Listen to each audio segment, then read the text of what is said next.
Здравейте от Cars Fix Auto. В този видеоклип ще ви покажа как да почистите помпата на Haldex 5 генерация, който се използва при различни модификации на BMW, като BMW X1 и X2, които са X-Drive. Това е помпата, която виждате. И тук тази помпа се почиства задължително при смяна на маслото, защото тук няма хартиен филтър и при нея има натрупване доста частици. И трябва задължително да се измие. Първо изтакаме маслото и след това промиваме помпата.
Има два болта, които държат помпата. Развиваме ги, разклащаме и измъкваме. Те са два опръстена навътре, които евентуално, ако са наранени, трябва да сминат. Нещо само се гасира и след като се измие и пак се поставя.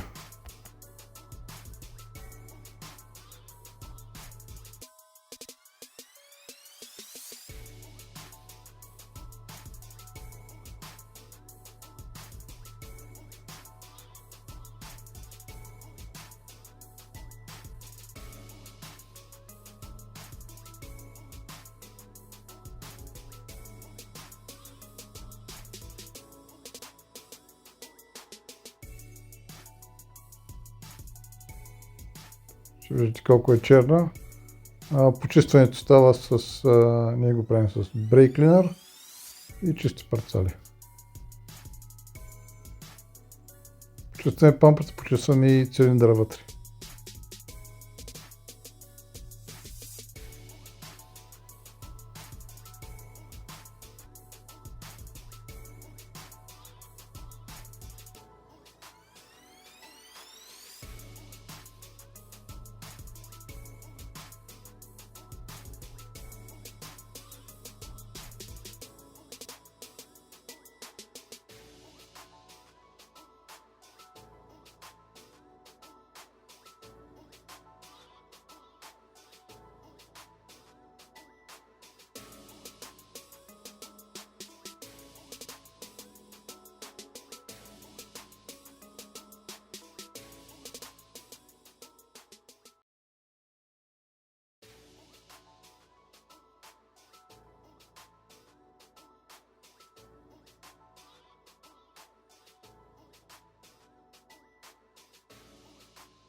Гресираме помпата, гресираме опръстените и ги вкарваме.